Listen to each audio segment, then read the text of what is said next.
Harold de Godwinson, né en 1022, s'était emparé du pouvoir en 1066. Cependant, il y a de la concurrence dans l'air, puisque le roi de Norvège, Harald, et Guillaume, le duc de Normandie, revendiquent le trône d'Angleterre. Pour Harald, les raisons sont obscures, mais pour Guillaume, ce dernier avait la promesse du défunt roi Édouard le Confesseur de faire de lui son successeur. Il a donc des revendications légitimes. Harold de Godwinson battra dans un premier temps les armées d'Harald de Norvège le 25 septembre 1066. C'est la bataille de Stamford Bridge. Harald mourra au combat. La menace norvégienne est donc écartée. Cependant, l'armée du duc de Normandie, Guillaume, débarque désormais en Angleterre. Harold doit donc tourner ses troupes vers le sud. Guillaume le Conquérant, né vers 1028, était le seul fils de l'ancien duc de Normandie, Robert le Magnifique. Guillaume était un bâtard, mais il avait été légitimé.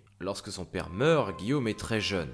Il devra dans un premier temps faire face à de nombreux complots de la noblesse, mais réussira cependant à s'emparer du pouvoir. Vers 1050, il avait épousé Mathilde, la fille du comte de Flandre. En 1066, il débarque donc en Angleterre pour revendiquer le trône. Et il réussira à battre l'armée d'Harold de Godwinson lors de la fameuse bataille d'Hastings. Harold est alors tué dans la mêlée et Guillaume, qui se fera désormais appeler le Conquérant, ressort comme le seul vainqueur. Mais la noblesse anglo-saxonne refuse de se soumettre aux Normands. Guillaume devra donc les pourchasser dans les mois qui suivront. Il finira cependant par se faire couronner comme le nouveau roi d'Angleterre. Durant son règne, il se montrera très violent avec les rebelles potentiels. Il usera notamment de fortes répressions dans certaines régions comme en Northumbrie, où il entreprendra des campagnes de dévastation. Il brûlait les villages, massacrait les habitants et détruisait les réserves de nourriture et les troupeaux. Un bon moyen d'épurer la population. Finalement, les derniers rebelles seront matés en 1070.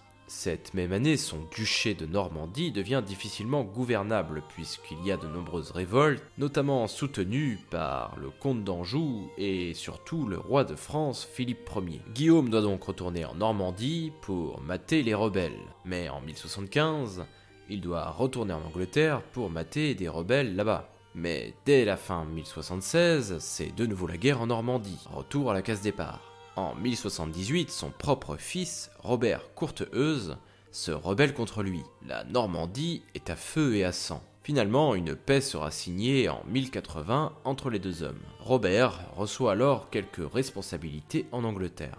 En 1079, le roi d'Écosse, Malcolm III, attaque le nord de l'Angleterre. Il pillera la Northumbrie sans difficulté puisqu'il n'y avait aucune opposition dans le territoire. Le peuple de Northumbrie se révolte alors contre le roi d'Angleterre, mais ils seront de nouveau matés par Guillaume. Finalement, la reine Mathilde mourra le 2 novembre 1083 et Guillaume le Conquérant, quant à lui, s'éteindra en août 1087. Il avait alors reçu une blessure à l'abdomen alors qu'il bataillait dans le Vexin français.